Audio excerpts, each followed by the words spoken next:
કન્યા કેળવણી મહોત્સવ 2025 અને નાના ભૂલકાઓને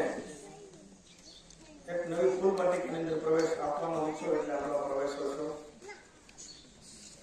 એમાં આપણું રળિયાનું ગામ ગંઢિયાણ ગામ પર મને ગૌરવ છે। આ ગામમાં હું નાનો મોટો છું। આ શાળામાં મેં અમારું બાળપણ ગુજાર્યું। અત્રે આપણા ભૂલકાઓને પ્રોત્સાહિત કરવા માટે પધારેલા આપણા વિસ્તારના ખંતીલા અને હંમેશા વિસ્તારના વિકાસ માટે દોડધામ કરતા એવા ધારાસભ્ય શ્રી આદરણીય જયભાઈ રાકડિયા, પરમ સ્નેહી મારા મિત્ર અને તાલુકા ભાજપના પ્રમુખ, આ વિસ્તારના પ્રશ્નો માટે એ પણ હંમેશા કંઈક કરી છૂટવાની ભાવના ધરાવતા પ્રદીપભાઈ બાબર,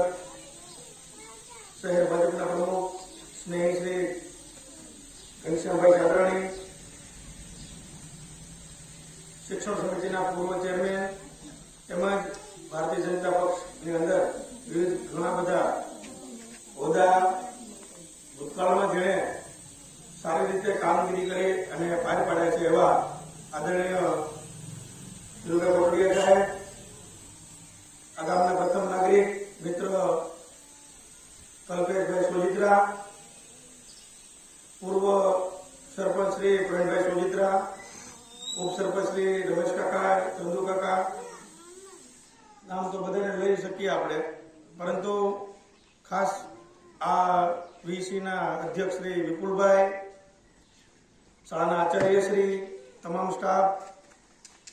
ગ્રામજનો, માતાઓ બહેનો અને વહાલા વિદ્યાર્થીઓ, આવું કહું આપણું જ ગામ હોય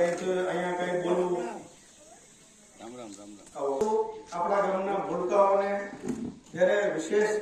અતિથિ વિશેષ મહેમાનો બધા અહીંયા આપણને પ્રોત્સાહન કરવા પધાર્યા હોય આપણા શાળા પરિવારની અંદર, એક શિક્ષક હોવાને નાતે પૂર્વ ત્યારે હું નિવૃત્ત પેન્શનર છું, પરંતુ ગૌરવ થાય। અહીંનો સ્ટાફ પણ સરસ મજાની કામગીરી કરી રહ્યો છે, પરંતુ એક આંધળી દોડ જે પ્રાઇવેટ શાળા તરફ જઈ રહી છે એ ખરેખર એક રીતે ખોટું થઈ રહ્યું છે મારી દૃષ્ટિએ। શિક્ષિત અને દીક્ષિત સ્ટાફ હંમેશા સરકારી શાળામાં હોય છે। આ ગામને મારી વિનંતી છે, પ્રાઇવેટ શાળાની અંદર મને ખબર હોય છે કેટલું ભણેલો સ્ટાફ હોય છે,